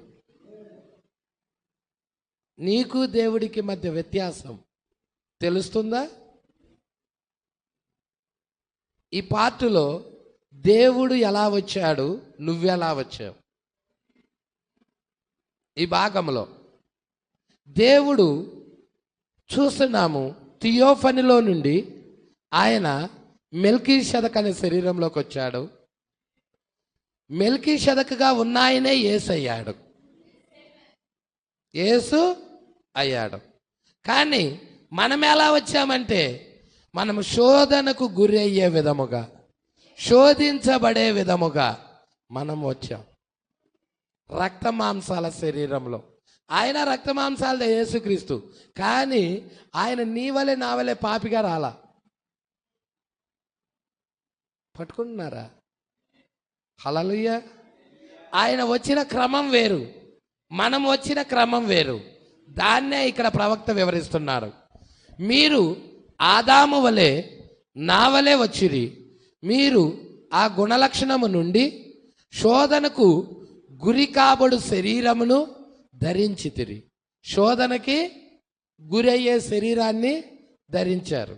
కానీ ఇక్కడ ఈ జీవితము అంతమైన పిదప భూమి మీద ఈ గుడారము కరిగిపోయిన తర్వాత మనకు మరి ఒకటి వచ్చుటకు ఇదివరకే కాచుకొని ఉంది. హల్లెలూయా. ఈ శరీరంలో ఇక్కడ శోధించబడుతున్నావు, కానీ ఈ శరీరం వదిలిన తర్వాత ఇంకొక శరీరంలోకి వెళ్తావు. ఆ శరీరంలో శోధనే లేదు. అసలు ఆ శరీరంలో శోధనే లేదది. ప్రజలా, ఈ శరీరం వేరు, ఆ శరీరం వేరు. ఈ శరీరంలో గ్రంథులు ఉన్నాయి, ఆ శరీరంలో గ్రంథులే కనపడలా. ప్రవక్త చూశాడు అక్కడ అవతల గట్టున. హల్లెలూయా. చూశాడా? ఈ శరీరంలో వృద్ధాప్యం ఉన్నది, ఆ శరీరానికి వృద్ధాప్యమే లేదు. ఈ శరీరము రోగాలున్నాయి, ఆ శరీరానికి రోగమే లేదు. ఈ శరీరంలో మరణం ఉన్నది, ఆ శరీరంలో మరణమే లేదు.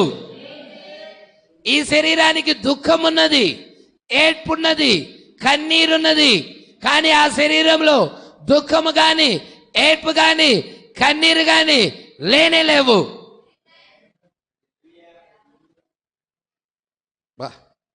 ఇప్పుడు మీరు దేనిలో ఉండటానికి ఇష్టపడతారు చెప్పండి? ఇదే అదే? దేనిలో ఉండటానికి ఇష్టపడతారు?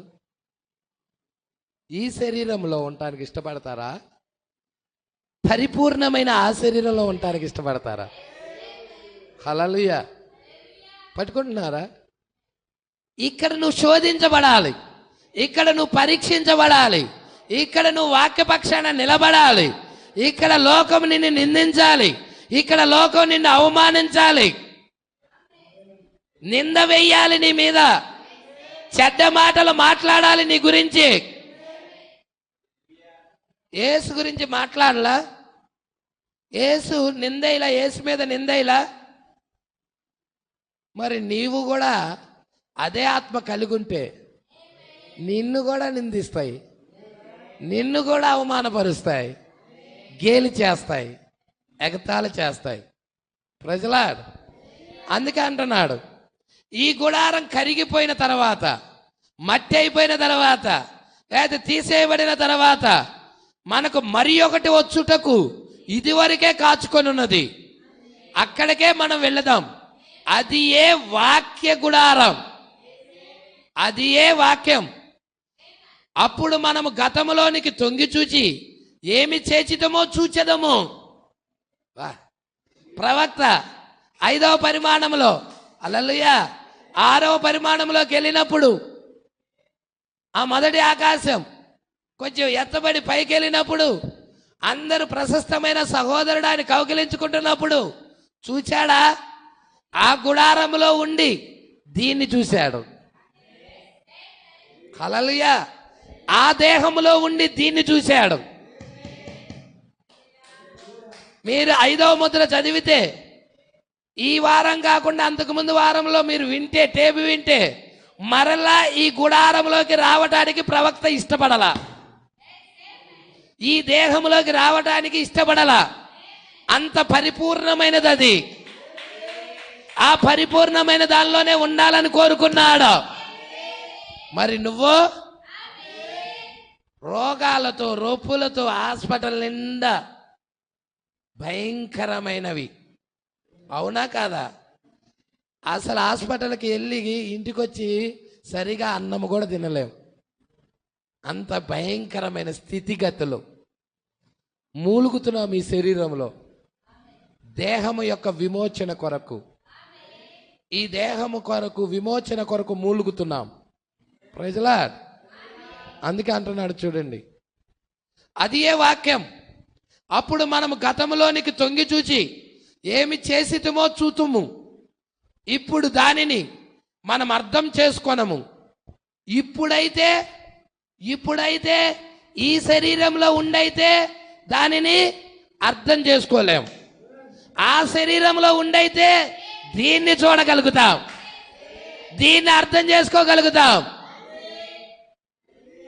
ఈ శరీరం పాపంలో ఉన్నది కాబట్టి దాన్ని గ్రహించలేం. అది నీతిది, యథార్థతది. ఆ శరీరంలోకి వెళ్ళినప్పుడు యువతలు అన్నీ కూడా చూడగలుగుతాం. బా, ఒక్క పేరా కూడా కంప్లీట్గా ముగించలేమండి. అంత లోతైన విషయాలు ఉన్నాయి, జీవము కలిగిన మాటలు ఉన్నాయి. అనేకులు తినటానికి కూడా తృప్తి లేదు, వాళ్ళకి చాలా మందికి లేదు. కానీ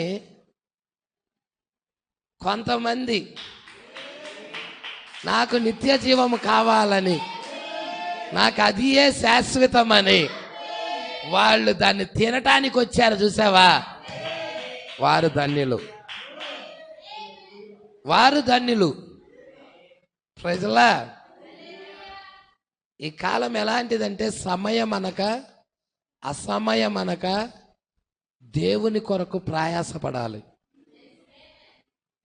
ప్రార్థనల్లోనూ, వాక్యం చదువుటలోను, వాక్యం వినుటలోను సమయం అనక అసమయం అనక ప్రార్థించాలి.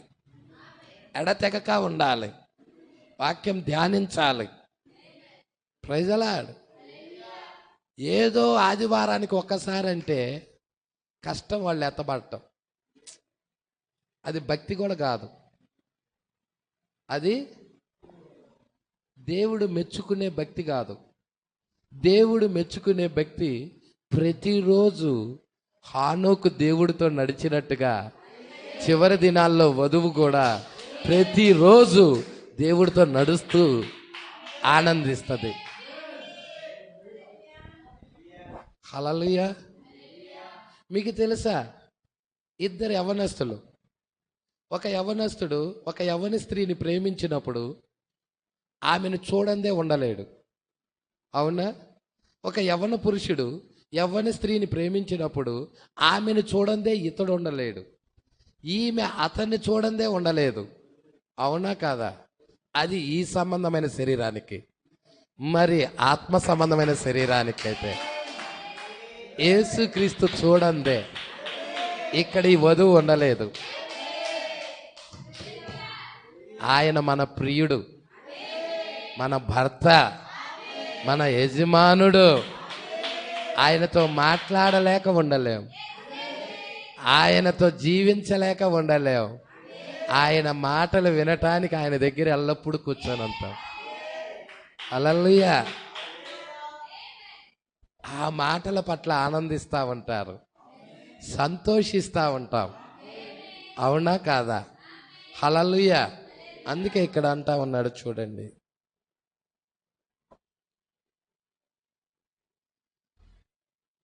మనమెన్నడూ వాక్యముగా మారలేదు. మనము కేవలం మానవుడిగా అయ్యాము, శరీర వాక్యముగా కాదు. తేటగా చూడండి, ఆది యందు నీవు వాక్యముగా ఉండనిచో ఇప్పుడు నీవు వాక్యముగా ఉండజాలవని స్పష్టంగా తెలియచున్నది. హల్లెలూయా. ఆది యందు నీవు వాక్యముగా ఉండకపోతే, ఆది యందు అసలు వాక్యముగా లేకపోతే మధ్యలో నువ్వు వాక్యంగా ఉండలేవు. పాస్టర్ గారు, ఇప్పుడు నేను వాక్యంగా ఉండటానికి ఇష్టపడుతున్నా. No no no no. అదే పౌలు గారు రాశారు గలతీలకు రాసిన పత్రికలో 1వ అధ్యాయం 14వ వచనం.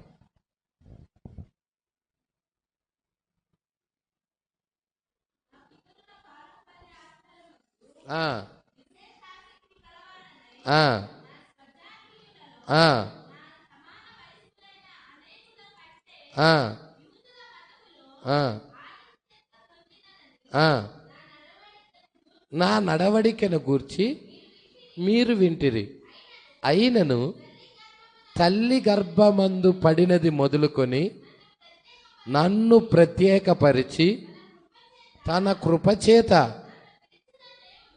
నన్ను పిలిచిన దేవుడు, నేను అన్యజనులలో తన కుమారుణ్ణి ప్రకటింపవలెనని ఆయనను నాయందు బయలు పరచ అనుగ్రహించినప్పుడు మనుష్య మాతృలతో ప్రజలా ఎప్పుడంట తల్లి గర్భమందు పడినది మొదలుకొని నన్ను ప్రత్యేకపరిచాడు.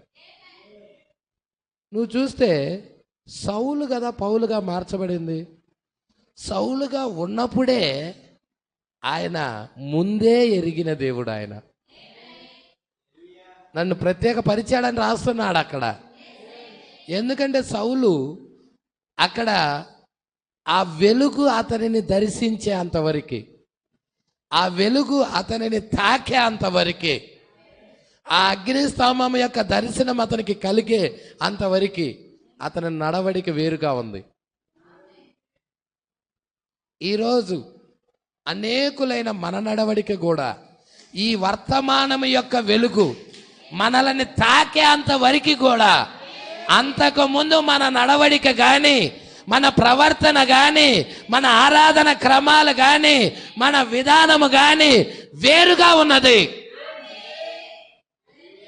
పౌలు ఏ విధముగా తల్లి గర్భమందు పడినది మొదలుకొని పౌలును ప్రత్యేకపరిచిన దేవుడు, ఆదిలో ఆయన పేరు ఆయన గ్రంథములో ఆయన రాసుకున్నాడు కాబట్టి వాక్యమైన దేవుడు.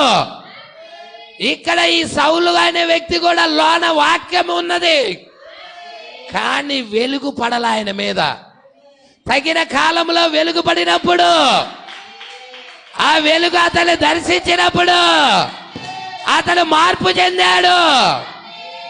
ఈ రోజు ఈ చివరి కాలంలో మన దినాలలో వెలుగైన దేవుడు, వెలుగైన వాక్యము మన మీద పడుతున్నప్పుడు, మనల్ని దర్శిస్తున్నప్పుడు మన స్వభావాలు కూడా మార్చబడుతున్నాయి, మన ఆరాధన క్రమాలు కూడా మార్చబడుతున్నాయి, మన జీవితం కూడా మార్చబడుతుంది, మన శైలి కూడా మార్చబడుతుంది, మన నడత కూడా మార్చబడుతుంది. వాక్యము నిన్ను దర్శించేంతవరకు నీవు లోకపరంగా ఉంటావు. ఎప్పుడైతే ఆ దేవుడు నిన్ను దర్శిస్తాడో నీ జీవితం వ్యత్యాసముగా ఉంటది, మార్పు చెందుతుంది. యాకోబుని దేవుడు దర్శించినప్పుడు, ఆ రాత్రికాల సమయంలో దర్శించినప్పుడు, ఆ ఎబ్బేము రేవు దగ్గర దేవుడు ముఖాముఖిగా యాకోబుతో కలుసుకున్నప్పుడు నన్ను విడిచిపెట్టు అంటున్నాడు. గట్టిగా పట్టుకున్నాడు యాకోబు, ఆయన్ని గట్టిగా పట్టుకున్నాడు. నీవు నన్ను దీవిస్తేనే నేను నిన్ను విడిచిపెడతా. ఎలాంటి పట్టుదలది, ఎలాంటి బలమైన ప్రార్థనది. ఈరోజు అలాంటి యాకోబులు ఉన్నారా ఇక్కడ? ఆ దేవుణ్ణి గట్టిగా పట్టుకునేవారు. దేవా నువ్వు నన్ను దీవిస్తేనే, దేవా నీ అగ్ని స్తంభం నాకు ఉంటేనే, దేవా నీ ప్రసన్నతలను తాగితేనే. హల్లెలూయా. ఎంతమంది అలాగా గట్టిగా ప్రార్థనలో కూర్చోగలుగుతున్నారు? హల్లెలూయా. దేవుడిని కలుసుకోకముందు యాకోబు మోసగాడు, తండ్రిని మోసగించి జ్యేష్ఠత్వపు ఆశీర్వాదాలు పొందుకున్నాడు. అన్నను మోసగించి జ్యేష్ఠత్వపు హక్కును పొందుకున్నాడు. హల్లెలూయా. మామను మోసగించి హల్లెలూయా గొర్రెల ఫెలోషిప్ పెంచుకున్నాడు. హల్లెలూయా. అవునా కాదా? పొడలు కలిగిన గొర్రెలన్నీ, బక్క చిక్కిన గొర్రెలన్నీ పొడలుగా ఆ యొక్క నీళ్లు తాగటానికి ఆ గొర్రెలు వచ్చినప్పుడు కింద చువ్వలు పెట్టేవాడు. ఆ గొర్రె మెడకాయ వంచి నీరు తాగినప్పుడు ఆ సారగా కనపడతా ఉండేది. బక్క చిక్కినవి కడుపుతో ఉన్నప్పుడు అవి పెట్టినప్పుడు అన్ని బక్క చిక్కిన గొర్రెలు ఆ యొక్క మామకి ఇచ్చేవాడు. చార్లుగా పొడలుగా పుడతా ఉండే. అదే బాగా బలంగా ఉన్న గొర్రె అయితే ఆ కర్రలు తీసేసేవాడు. అలా మామను కూడా మోసగిచ్చాడు. హల్లెలూయా.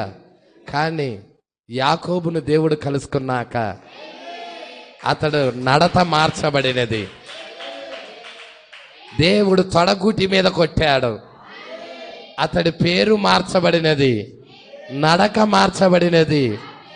నీ పేరేంటని అడిగాడు. నా పేరు యాకోబు అన్నాడు. నిజమే చెప్పావు. ఇక నుండి నీ పేరు యాకోబు కాదు, ఇజ్రాయేల్గా పిలువబడతావు. ఆశీర్వదించేశాడు. హల్లెలూయా. ఇక నడక తొడగుట్టి మీద కొట్టినప్పుడు కుంటుతూ నడుస్తున్నాడు. డిఫరెంట్ నడక. దేవుడు నిన్ను కలుసుకున్నాక నీ ఆలోచనలు మారినాయి, నీ నడత మారింది, నీ చూపులు మారినాయి, నీ మాట మారింది, నీ ప్రవర్తన కూడా మారిపోయినది. యేసు వలె ఉంటావు. సినిమా స్టైల్లో ఉండలేవు, సినిమా పోకడల్లో ఉండలేవు, సినిమా డ్రెస్సులు ధరించలేవు, మేకప్లు లిప్స్టిక్లు రాయలేవు, పొట్టి బట్టలు ధరించలేవు. హల్లెలూయా. క్రీస్తు వలె దీనత్వముతో మాధుర్యముగా ఉంటావు. ప్రజలా ఎంతమందికి అర్థమవుతావన్నది. అందుకే ఇక్కడ అంటా ఉన్నాడు, చూడండి తేటగా చూడండి. ఆది యందు నువ్వు వాక్యముగా ఉండనచో ఇప్పుడు నువ్వు వాక్యముగా ఉండజాలవని స్పష్టంగా తెలియచున్నది. ముందు నువ్వు ఉండాలి అక్కడ. వాక్యముగా ఉంటేనే ఇక్కడ నువ్వు వాక్యముగా ఉండగలుగుతావు. అక్కడ నువ్వు ఉంటేనే ఇక్కడ వాక్యాన్ని నువ్వు విశ్వసించగలుగుతావు. ఇక్కడ నువ్వు వాక్యాన్ని విశ్వసించటం లేదంటే అర్థం ఏంటో తెలుసా? అక్కడ నువ్వు లెవ్వని అర్థం. ఆ గొర్రె పిల్ల జీవగ్రంథంలో నువ్వు లెవ్వని అర్థం. ఈ వాక్యాన్ని నువ్వు నమ్మటం లేదంటే, ఈ వాక్యాన్ని నువ్వు ప్రేమించటం లేదంటే, ఈ వాక్యానికి నువ్వు సమయం ఇవ్వటం లేదంటే, ఈ వాక్యం కొరకు జీవితం అర్పించటం లేదంటే తేడా ఏంటి అంటే అక్కడ నువ్వు లెవ్వు. పాష గారు అంత కఠినంగా మాట్లాడవాకండి పాష గారు, నిజమే చెప్తున్నా నేను. హల్లెలూయా. నిజమే చెప్తున్నా. అక్కడ ఉన్నవాడు ఇక్కడ వాక్యం పట్ల ఆనందిస్తాడు, ఆరాధన పట్ల సంతోషిస్తాడు. వాక్యము తప్ప వేరొక దానిని ప్రేమించలేడు. హల్లెలూయా. లోకాన్ని ప్రేమించలేడు అతడు. లోకాన్ని ప్రేమిస్తా నేను అక్కడ ఉన్నానని చెప్పుకుంటున్నాడు. చూసావా? వాడి గురించి ప్రవక్త ఏమన్నాడో తెలుసా? ఒక కాకి నెమలి ఈకలు పెట్టుకుంటే ఎలా ఉంటుందో అలాగా ఉంటాడు అతడు. నెమలని అని చెప్పుకుంటాడు కానీ అది నెమలి కాదు, కాకే. ఈకలు ఉన్నాయి, కాతే. గాలి వస్తే ఈకలు ఎగిరిపోతాయి. ప్రజలా పుట్టిన ఈకలైతే వెళ్ళవు. పుట్టిన ఈకలైతే వెళ్తాయా? వెళ్ళవు. పెట్టుకున్న ఈకలైతే పెట్టుడి వెళ్ళిపోతాయి. అర్థమవుతుందా? కాబట్టి మనము పుట్టాలి, పెట్టుకున్న ఈకలుగా ఉండకూడదు. పక్షిరాజు పుడుతుంది, వాక్యంలో పుడుతుంది. ప్రజలా అందుకే ఇక్కడ అంటున్నాడు, ఇప్పుడు నీ వాక్యముగా ఉండజాలవని స్పష్టంగా తెలియచున్నది. అది దేవుని యొక్క ముందు నిర్ణయమును రుజువు చేయుచున్నది. చూచారా? నీవు ఒక ఆలోచనగా ఉండనచో వాక్యంగా ఉండలేవు. వాక్యంగా ఉండాలంటే నువ్వు అక్కడ ఆయన ఆలోచనలో ఉండాలి. ఆలోచన కంటే కొంచెం ముందుకెళ్ళు, గుణలక్షణంలో ఉండాలి. హల్లెలూయా. ఆయన గుణలక్షణంలో ఉన్న వ్యక్తే ఇక్కడ వాక్యముగా ఉండగలుగుతాడు. ఇక్కడ ఒక విశ్వాసిగా, క్రైస్తవుడుగా, దేవుని కుమారుడిగా అతడు ఉండగలుగుతాడు, దేవుని బిడ్డగా ఉండగలుగుతాడు. అందుకే అంటున్నాడు, నీవు ఒక ఆలోచనగా ఉండనచో వాక్యముగా ఉండలేవు. మొదటగా నీవు ఆలోచనగా ఉండవలసి ఉన్నావు. కానీ మీరు చూడండి, శోధనను జయించుటకు నీవు థియోఫనీని దాటి రావలసి వచ్చెను. ప్రజలా ఇప్పుడు థియోఫనీలో నుండి రాలా, మనం థియోఫనీ బైపాస్ అయ్యి వచ్చాం. హల్లెలూయా. శోధనను ఎదుర్కోవటానికి, జయించటానికి మనం ఎలా వచ్చాము? థియోఫనీని దాటుకొని వచ్చాం. ఈ శరీరంలో మనం శోధించబడుతున్నాం. ప్రజలా అదే థియోఫనీలో కలిగి వచ్చామనుకో మనకేమైనా ఉంటుందా? హల్లెలూయా. అన్నీ ఎరగగలుగుతాం. సమస్తము ఏసి ఎరగగలిగినట్టుగా మనము ఎరగగలుగుతాం. అందుకే ఇక్కడ అంటున్నాడు, మొదటగా నీవు ఆలోచనగా ఉండవలసి ఉన్నావు. కానీ మీరు చూడండి, శోధనను జయించుటకు నీవు థియోఫనీ దాటి రావలసి వచ్చును. పాపము ద్వారా శోధించబడుటకు నీవు ఇక్కడికి శరీరమందు రావలసి వచ్చెను. ఈ శరీరమందు ఎందుకు రావాల్సి వచ్చిందో చెప్తున్నాడు. ఎందుకు రావాల్సి వచ్చింది? పాపము ద్వారా శోధించబడుటకు. పాపము ద్వారా, పాపం అనేది నిన్ను శోధనకు గురి చేస్తుంది. దాని ద్వారా నువ్వు శోధించబడటానికి, ప్రజల అర్థమవుతుందా? శోధించబడటానికి ఈ రక్తమాంసాల శరీరంలో ఉన్నావు. అయితే దేవుడు ఎలాగ జయించాడు, ఆ జయించిన యేసు నీలో ఉన్నట్టయితే నీవు కూడా జయిస్తావు. హల్లెలూయా. అందుకే ఇక్కడ అన్నాడు చూడు, పాపము ద్వారా శోధించబడుటకు నీవు ఇక్కడికి శరీరమందు రావలసి వచ్చెను. తండ్రి నాకు అనుగ్రహించిన వారందరూ నా యొద్దకు వస్తారు. అంటే అర్థం ఏంటో తెలుసా? తండ్రి నాకు అనుగ్రహించిన వారందరూ నా యొద్దకు వస్తారంటే ఆయన గుణలక్షణంలో ఉన్న వారందరూ అందరూ యేసు యొద్దకు వస్తారు, వాక్యం యొద్దకు వస్తారు, వాక్యాన్ని ప్రేమిస్తారు, ఆరాధన ప్రేమిస్తారు, ఆరాధనకి అర్పించుకుంటారు. వాళ్ళు జీవితాలే అర్పించుకుంటారు, లోకానికి అర్పించుకోరు, ఆరాధనకు అర్పించుకుంటారు. ప్రజల తండ్రి నాకు అనుగ్రహించిన వారందరూ నా యొద్దకు వస్తారు, వానిని అంత్య దినమందు నేను లేపెదను. చూడు, మొదట నీవు అలాగ ఉండవలసి ఉన్నది. హల్లెలూయా. ఏంటంట? మొదట నీవు అలాగూ ఉండవలసి ఉన్నది.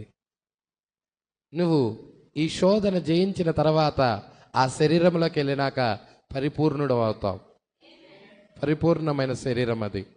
ఎంతమందికి అర్థమవుతా ఉన్నది? హల్లెలూయా. సంగమా పట్టుకుంటున్నారా? సంగమా గ్రహిస్తున్నారా? మరి టేప్ మరలా వినండి, చాలా విషయాలు వచ్చాయి. మరి నెక్స్ట్ వారం 33వ పేరా చదువుకుందాం. దేవుడు మాటలు దీవించి ఆశీర్వదించును గాక. ఇలాంటి వర్తమానాలు మీకు మరిన్ని అందుబాటులో ఉండాలంటే ఈ ఛానల్ని సబ్స్క్రైబ్ చేయండి. ఇంకా ఈ ఛానల్ని సబ్స్క్రైబ్ చేసుకుని వారు ఉన్నట్లయితే ఈ వీడియోలో చూపించిన విధంగా సబ్స్క్రైబ్ చేసుకోనండి. ఆమేన్.